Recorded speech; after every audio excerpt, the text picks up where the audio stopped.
Partir en el capítulo 2, versículos 36 al 38, la conferencia titulada Ana, la profetisa. Y estaban también allí Ana, que significa femenina. La palabra Ana significa en el griego femenina. En inglés se tradujo gracious, que no sería una traducción adecuada, graciosa, sino feminidad, indica feminidad. Ana, profetisa, hija de Fanuel, de la tribu de Aser, de edad muy avanzada, pues había vivido con su marido 7 años desde su virginidad, y era viuda hacía 84 años, y no se apartaba del templo, sirviendo de noche y de día con ayunos y oraciones. Esta, presentándose en la misma hora, daba gracias a Dios y hablaba del niño a todos los que esperaban la redención en Jerusalén. Aquí encontramos a una mujer ya muy grande de edad, llamada Ana. Repito que su nombre significa femenina, hija de Fanuel de la tribu de Aser. Se dice que tenía el oficio de profetisa, que viene del griego profetis, que significa proclamar la palabra del Señor, o el que habla la palabra del Señor. Desgraciadamente, muchas veces hemos creído que un profeta es una persona o una profetisa que siempre habla del futuro. Sin embargo, esta no es la implicación de la raíz etimológica ni del hebreo ni del griego. La palabra profeta significa el que habla los oráculos del Señor o el que habla la palabra del Señor. Ahora, había profetas, sí, en el Antiguo Testamento que anunciaban cosas del futuro, pero esto no implica, vuelvo a repetir, lo que está relacionado con la palabra profeta. Entonces, un profeta es una persona que habla la palabra del Señor, que conoce la palabra del Señor, y la Biblia dice que Dios nos ha hecho a todos reyes, sacerdotes y profetas, que son los 3 oficios que Jesucristo tenía en el Antiguo Testamento. Esto era algo no común, porque recordamos que desde el profeta Malaquías hasta Juan el Bautista pasaron aproximadamente 400 años. Lo que se conoce como el período intertestamentario. Tras 400 años sin la palabra del Señor, sin profeta. Por lo que esta mujer era algo muy especial, porque casi todos sabemos que desde Malaquías a Juan el Bautista no hubo profeta, pero aquí el Espíritu Santo nos muestra que sí había una mujer profetisa, aunque no con las características ni el carácter de Juan el Bautista, por lo que era algo muy especial que Dios muestra a levantar otra vez a las mujeres. Creo que en este congreso que tuvimos de hombres hablamos bastante acerca de cómo Dios está levantando a la mujer en el tiempo en que estamos viviendo. Y si aquí en nuestra iglesia los varones dejan ya su machismo, hablo de esta iglesia porque somos responsables de esta iglesia, pero si generalmente las iglesias no entienden que no puede haber una iglesia fuerte cuando el varón no le da su lugar a la mujer y no la trata como un vaso frágil, entonces no vamos a jamás a formar una iglesia fuerte. Y las naciones están formadas por familias. Y si la familia no hay un varón que ama a su esposa como Cristo la amó sacrificialmente, si no hay varones que le dan el lugar a la mujer para levantarla, fortalecerla, animarla y poder exaltarla como Dios quiere que las exaltemos porque Cristo exaltó a la iglesia, no vamos a poder funcionar. Tampoco funcionará jamás un varón en ningún puesto, en ninguna dimensión, ya sea política, económica, social, espiritual, que trate mal a su mujer. Porque dice el apóstol Pedro que nuestras oraciones tienen estorbo cuando no vivimos con ellas en sabiduría.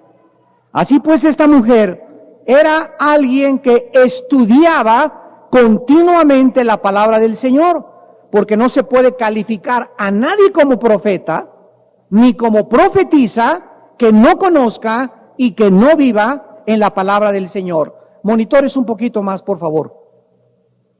En 2 de Timoteo, capítulo 2, versículo 15, le dice Pablo a Timoteo: procura con diligencia presentarte a Dios aprobado, como obrero que no tiene de qué avergonzarse. Escuchen, que usa bien la palabra de verdad.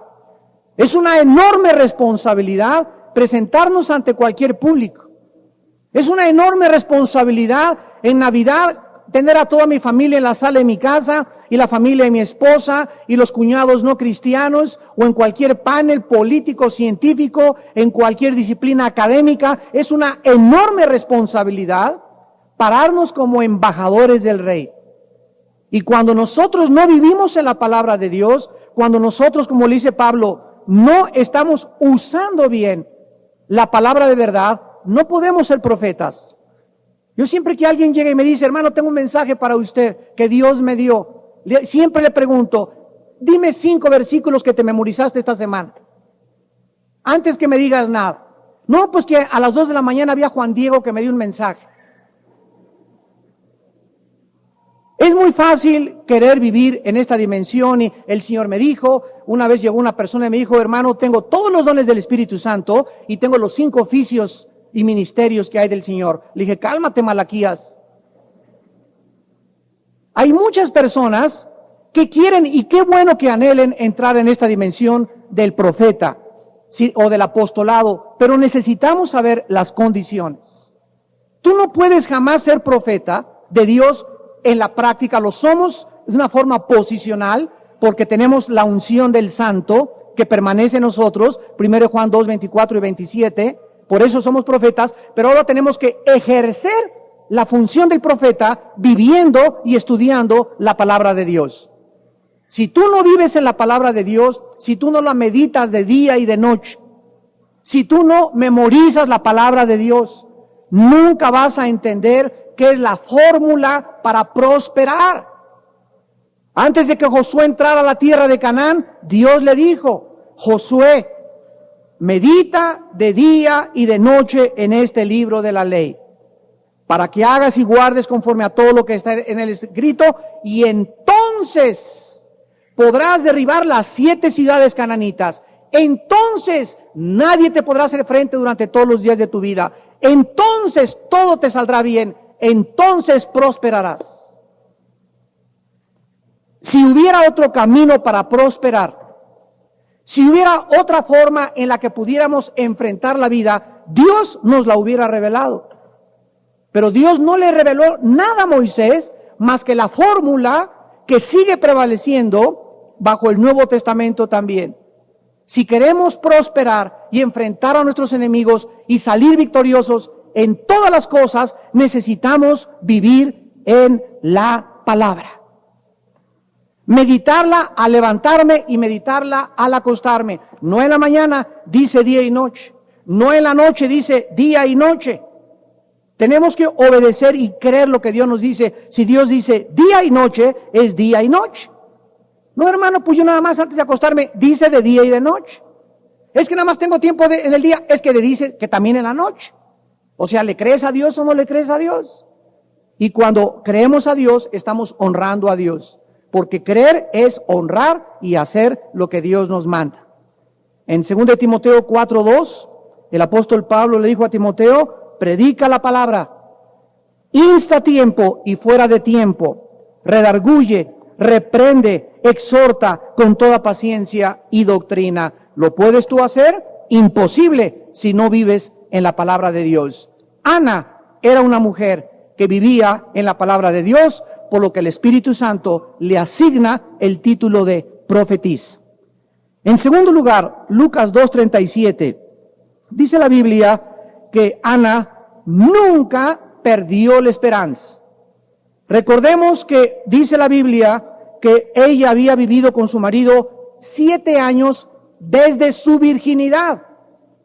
O sea que solamente estuvo 7 años casada.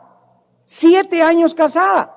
Y me imagino que en aquel tiempo que se casaban a los 14, 15, 16 años, como la madre de Jesucristo, María, que era una virgen, la palabra virgen, alma, en el hebreo significa doncella entre los 14 y los 16 años.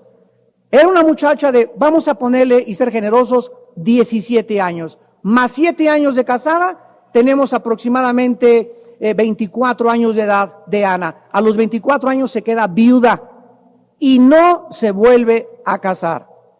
Y desde que no se volvió a casar, vamos a ver a continuación que a través de todos estos años que pasaron, nunca perdió la esperanza del Mesías. Vivió esperando la salvación que Dios había prometido a Israel, perseverando hasta el final de su vida. En su primera carta, Juan, en el capítulo 3, versículos del 2 al 3, dice: amados, ahora somos hijos de Dios, y aún no se ha manifestado lo que hemos de ser, pero sabemos que cuando Él se manifieste, seremos semejantes a Él, porque le veremos tal como Él es. Y todo aquel que tiene, ¿qué cosa? ¿Qué cosa? Esta esperanza, la esperanza que nunca murió en Ana. El que tiene la esperanza, ¿cuál esperanza tenía Ana? Que algún día el Mesías vendría. Eran contadas las personas en Israel. En esa época que esperaban al Mesías, era un remanente insignificante. Y nosotros en el Nuevo Testamento, dice en Tito 2, 14 y 15, estamos esperando la bienaventurada esperanza y la manifestación gloriosa de nuestro Dios y Salvador Jesucristo en los aires. Si tú tienes esta esperanza y mantienes esta esperanza y dices en esta mañana que tienes esta esperanza, dice la Biblia, vives purificándote. El que tiene esta esperanza se purifica a sí mismo como Él es puro. ¿Es tu vida cada vez más transparente? ¿Es tu vida sexualmente más limpia? ¿Es tu vida delante de Dios más sincera y es tu santidad cada día más real? Al mismo tiempo de que estamos creciendo en la santidad, no puede haber santidad sin purificación, porque una de las implicaciones de la palabra en el griego que tradujo agio, santidad, es puro. Cuando dice la Biblia que Dios es santo, significa que Dios es puro. Puro absolutamente, en Él no hay ninguna tinieblas. La santidad está relacionada con la pureza y no puede haber santidad sin pureza sexual. Y cuando hay esta característica en nuestra vida, Dios, el Espíritu Santo, no tiene ningún obstáculo para poder revelarnos, para poder manifestarse en nuestra vida y para usar nuestra vida también como un instrumento, como un embajador, como una embajadora del reino de Dios. Dice Mateo 24:12 que antes de que Cristo venga va a haber un peligro, porque por haberse multiplicado la maldad, el amor de muchos se va a enfriar. Por tanta idolatría en el mundo, por tantos placeres, por tantas tentaciones sexuales, por tanta ambición por el dinero, por tanta ambición por el poder, por tanta hambre de reconocimiento que la naturaleza humana caída tiene en lo profundo de su alma, muchos se van a enfriar y la esperanza de su corazón se va a marchitar. Yo no puedo vivir en un mundo donde no tengo esperanza sin ser puro. Pero la presión moral y filosófica del mundo va a penetrar, como dijo Marcos 4 en la parábola del sembrador, y por los afanes y las riquezas de cosas engañosas entrarán a la vida y la palabra de Dios se hará infructuosa. En Santiago 5, versículo 11, es la única cosa que se menciona de Job en el Nuevo Testamento. El único versículo que habla de Job en el Nuevo Testamento es Santiago 5:11. Y miren lo que dice, hermanos míos, versículo 10. Tomen como ejemplo de aflicción y de paciencia a los profetas que hablaron en nombre del Señor. He aquí tenemos por bienaventurados a los que sufren. ¿Habéis oído? ¿De qué? De la paciencia de Job. Lo único que el Espíritu Santo menciona acerca de Job en el Nuevo Testamento, que es su paciencia. La paciencia significa el espíritu que no se da por vencido. Es la persona que es agredida, es perseguida, vituperada, cacheteada, calumniada, mintieron contra ti, te han desechado. No puede nadie ser aceptado por Dios antes de ser rechazado. Decíamos en el Congreso, necesitamos pagar el precio del rechazo. Todos aquellos que han sido traicionados en su vida, profundamente, sobre todo de personas íntimamente relacionadas contigo, todas las personas que han sido calumniadas en la vida cristiana, todos los que han sido perseguidos y no se han amargado, están en tierra de Canaán. Pasaron la prueba.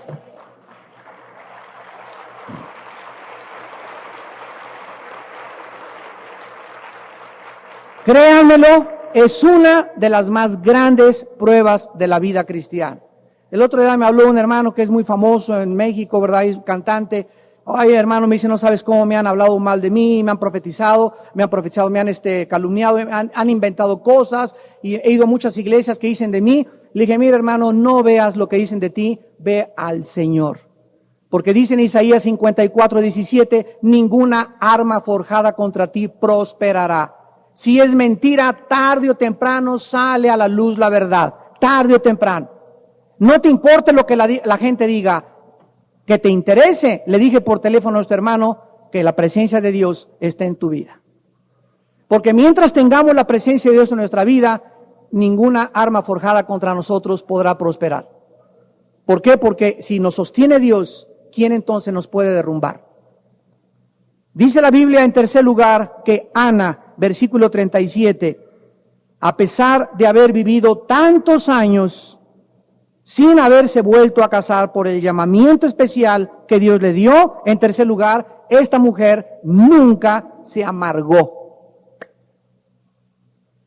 Hay cantidad de mujeres, y yo estoy consciente de eso, que me están escuchando también a través de la televisión. Muchas de ustedes, amadas hermanas y consiervas de Dios, santas de Dios, han sido lastimadas por algún hombre en su vida. Tal vez fue tu ex esposo, o tal vez tu mismo esposo con el que ahorita vives es un hombre que, aunque no te agrede físicamente, hay muchos hombres que lastiman psicológicamente a la mujer y la humillan y le hacen creer que ella es la culpable de todo y que si él se fue con una amante es por culpa de ellas y ellas se lo acaban creyendo. Es increíble hasta dónde puede rebajarse la dignidad de una mujer. Se acaban creyendo que son culpables y le hacen creer a la mujer de que él es parrandero, borracho y jugador y ella tiene la culpa. Y psicológicamente le han robado la identidad a la mujer. La han despojado de la dignidad que Dios les ha dado. ¿Y qué es lo que viene inmediatamente detrás? La amargura. ¿Y qué es la amargura? La falta de perdón. Heridas en el alma tan profundas que te dejan marca y te dejan huella. Pero quiero decirte algo a ti, mujer, que me estás escuchando. Tú nunca podrás servir a Dios hasta que no seas sanada. No se puede ir a la guerra mientras la arteria está sangrando. Hay que mandarlo al hospital al soldado. Y ya que cicatrice la herida, la persona o el soldado tiene la capacidad de volver otra vez a cargar el fusil. Hay muchas mujeres en la obra de Dios que han sido lastimadas y no han sido sanadas y se convierten en una contaminación a la obra de Dios. Porque dice en Hebreos 12 que la amargura se contagia y contamina a las personas de alrededor y se deja de recibir la gracia de Dios. No importa lo que te hayan hecho, mujer que me escuches, tienes que perdonar. Tus heridas tienen que ser sanadas y tienen que ser cicatrizadas. Y cuando estés absolutamente segura que en tu corazón ya no hay nada, contra esa persona, llámese tu papá o tu padrastro o el que te violó o tu ex esposo, el que tú quieras y mandes, tú tienes que sanar antes de creer que Dios te puede usar. Porque para poder ser usados por Dios necesitamos estar limpios de toda contaminación de carne y de espíritu. Segunda de Corintios 7:1. En 1 Corintios 7, versículo 8, el apóstol Pablo dio algunos principios para las personas que no se casaban. Hay muchas personas que se quedan viudas y se vuelven a casar, gracias a Dios. Hay otras personas que ya tienen 15 años de viudos o de viudas y su panquecito marinela no se les ha atravesado. Pero no te vas a amargar por eso, porque si no aparece por ahí un hombre o una mujer en tu vida, Dios tiene un ministerio para tu vida y lo tienes tú que entender. Dice en 1 Corintios 7:8, digo pues a los solteros y a las viudas que bueno les fuera quedarse como yo. Sería magnífico que no te volvieras a casar. Pero no es una imposición, sino que si no tienen don de continencia, cásense, porque mejor es casarse que estarse quemando. Entonces, Dios no le manda a nadie. Este fue la crisis de Roma, cuando Roma impuso el celibato sacerdotal. Yo recuerdo, les conté una historia cuando yo quería de chico ser cura. Me eduqué en colegios lasallistas y en colegios muy religiosos, muy buenos académicamente, pero cuando estaba yo en el noviciado, en el seminario de Acapulco, me acuerdo que pasó una tarde, ya tenía como 14 años de edad, una muchacha, y me le quedé mirando, y ella me miró así con ojitos así, ¿verdad?, de hormiguita. Me acuerdo que no dormí esa noche, y le hablé a mi papá el otro día, y le dije, papá, ¿qué crees? Yo no sé si puedo seguir aquí en el seminario, porque pasó una muchacha y he soñado con ella, y mi papá me dijo, te felicito, hijito, qué bueno que te gustan las mujeres. Se puso muy contento mi papá. Pero el arzobispo me dijo, usted no puede seguir aquí, porque el día que tú seas ordenado cura, tienes que hacer votos de jamás en tu vida tener una mujer. Yo dije, definitivamente, yo no tengo ese don. Entonces, este es algo muy especial que Dios no le da a todos. Pero si alguien tiene este don, ¿verdad?, no va a tener problemas con el sexo opuesto, porque Dios le ha llamado a algo mucho más grande. Y el versículo 29 de 1 Corintios 7, dice, hermanos, el tiempo es corto. 1 Corintios 7, 29. Resta pues que los que tienen esposa sean como si no la tuviesen, y los que lloran como si no lloraran, y los que se alegran como si no se alegrasen, y los que compran como si no poseyeran, y los que disfrutan de este mundo como si no lo disfrutaran, porque la apariencia de este mundo pasa. Quisiera pues que estuvieses sin congoja. El soltero tiene cuidado de las cosas del Señor, de cómo agradar al Señor, pero el casado tiene cuidado de las cosas del mundo, de cómo agradar a su mujer. Hay asimismo diferencia entre la casada y la doncella. La doncella es la mujer virgen. La doncella tiene cuidado de las cosas del Señor para ser santa, así en cuerpo como en espíritu. Pero la casada tiene cuidado de las cosas del mundo, de cómo agradar a su marido. Esto lo digo para vuestro provecho, no para tenderles trampa, sino para lo honesto y decente, y para que sin impedimento se acerquen al Señor. Ana quedó viuda a los 23, 24 años, y ella no se volvió a casar. El hecho de que ella no se haya vuelto a casar no la amargó, porque no necesariamente un hombre es tu felicidad. No necesariamente una mujer es tu felicidad. Tienes que entender esto. Amarás a Dios con toda tu mente y con todo tu corazón y con todas tus fuerzas. Si tú tienes a alguien que te ha robado el 10% de tu corazón y no lo tiene Dios el 100%, tienes un ídolo que estorba a Dios en tu vida. Entonces Dios nos prepara para esto en la vida. No es nadie en esta vida ni nada el objeto de nuestra felicidad. Nuestra felicidad tiene que estar enteramente centrada en el Hijo de Dios. Y si tú te aferras a que necesito un hombre, necesito una mujer, etcétera, etcétera, bueno, tal vez, y espérate y ten paciencia, y me dices, no tengo el don de continencia, pero no te aferres, no te amargues, porque no ha llegado a tu vida. Sigue sirviendo al Señor, sigue viviendo como si no lo tuvieras o como si no lo vas a tener nunca, porque si es el plan de Dios, que te vuelvas a casar, Dios traerá a la mujer y al hombre en el día que menos lo esperas, sin que lo estés buscando. En cuarto lugar, dice Lucas 2, que esta mujer, versículo 37, no se apartaba del templo de día y de noche con ayunos y oraciones. Vean ustedes que no dice, y no se apartaba de las discotecas. Y desde que quedó viuda andaba ahí como la viuda alegre en Plaza Satélite y de iglesia en iglesia buscando su rorro californiano. No dice eso, ¿verdad? Esta mujer perdió a su esposo y se entregó totalmente a Dios. Ya si viene por ahí, qué bueno, pero mientras tanto yo voy a entregarme totalmente a Dios. Día y noche, no se apartaba del templo. Se menciona lo mismo. Miren ustedes en Lucas 24, versículo 53, que se menciona lo mismo de los discípulos que estuvieron al final con Jesucristo. Dice Lucas 24, 53, y estaban siempre en el templo, alabando y bendiciendo a Dios. Amén. Ahora sabemos que Dios ya no habita en templos hechos por manos humanas. Ahora Dios no está confinado a ninguna estructura material. Ahora Dios es adorado en espíritu y en verdad. Ahora podemos adorar en este lugar, en un cine, en VIPs, en el campo. No tiene que ser Dios confinado ni limitado. Por eso cuando ahora los cristianos decimos vamos al templo, estamos hablando antibíblicamente.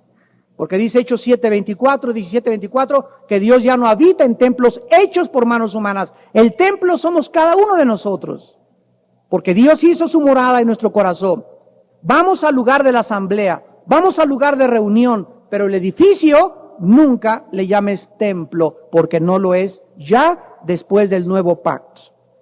Dice la Biblia en Primera de Crónicas 16, versículo 11. Busquen a Jehová y su poder, busquen su rostro continuamente. Ana, día y noche le buscaba. Tú, ¿cuántas horas al día buscas al Señor? Porque muchos cristianos están convirtiendo a Dios en la lámpara de Aladino, que la frotan cuando lo necesitan, pero nunca en su vida lo buscan. No buscan su poder, no buscan agradarle, no son puros en su vida, pero tienen un problema en el hígado, les diagnosticaron cáncer y vienen corriendo, Señor, ayúdame. Y nos equivocamos y creemos que Dios, vuelvo a repetir, es el genio de la lámpara de Aladino. Tú tienes que buscar a Dios con todo tu corazón. Y finalmente, dice Lucas 2:38, que ésta se presentó en la misma hora, o sea, no fue coincidencia que en el momento en que José y María llegaban al templo para presentar al niño Jesús, no fue coincidencia que en ese mismo minuto, segundo, hora y día, mes y año, Ana se encontrara en el templo. Vemos con esto finalmente que Dios es el Dios de la providencia. Es el Dios que nos pone juntos a las personas que debemos estar juntas en el tiempo de Dios, en la hora de Dios, en el lugar de Dios, porque es el plan y la obra de Dios. Cuando tú no estás buscando una novia sin que tú la busques en el momento menos esperado, cuando ni siquiera estás pensando en una mujer, va a aparecer ahí una muchacha que de una forma sobrenatural, providencialmente por la mano de Dios, va a ser la futura compañera de tu vida, sin que tú lo estés buscando, sin que tú lo estés buscando. Los negocios igual, todo lo que hagamos en la vida, todo está programado. Le decía ayer a unos líderes cristianos, es increíble cómo Dios nos pone juntos. ¿Cómo Dios nos pone juntos? cuando estamos en el mismo espíritu, cuando tenemos la misma visión, cuando tenemos la misma ambición, Dios pone juntos a esos líderes porque vamos en el mismo camión, vamos hacia la misma dirección. Y las personas que se infiltren y que se metan y que se suban al camión, Dios, el Espíritu Santo, se encargará de ellas. Ya no es nuestro lugar nosotros. Él cuida nuestras espaldas. Así que es maravilloso saber que Dios todo lo tiene perfectamente bien preparado. Dice la Biblia que esta mujer inmediatamente llega, se presenta y comienza a reconocer, versículo 38, al niño, a darle gracias a Dios, y hablaba del niño a todos los que esperaban la redención en Jerusalén. Y las oraciones de Ana nos muestran que era una mujer disciplinada espiritualmente. No vas a ser profetisa de Dios, no vas a ser una gran mujer de Dios si primero tu vida no tiene disciplina. Yo no creo que no haya ninguna profesión, ninguna disciplina, ni científica ni académica, ¿verdad?, donde una persona indisciplinada jamás logre nada en su vida. Tenemos que tener un tiempo disciplinado para Dios, de levantarnos y estar con Él en su palabra todos los días. Antes de acostarnos, está bien que oigas las noticias, apaga las noticias, ya no veas telenovelas, ya no veas nada, híncate, abre tu Biblia y acuéstate con Dios en tus últimos pensamientos. Cuando puedas, vete a hacer ejercicio, vete a caminar, no comas grasas, no comas colesterol, toma mucha agua, cuida tu cuerpo, que es la única cosa que Dios tiene para que podamos ser usados. Dios necesita mi cuerpo y vamos a tener disciplina. Cuando tengamos eso, comenzamos a ser usados por Dios. Porque no llegas lejos. Hay muchas personas con muchos dones, con muchas cualidades, con muchas potencialidades dadas por el mismo Dios. Tenemos a un Saúl, tenemos a otras personas que tenían todo para triunfar en la vida, pero ¿qué les faltó? Les faltó carácter, les faltó disciplina, les faltó consagración y pureza en sus motivos. Esta mujer finalmente estaba agradecida.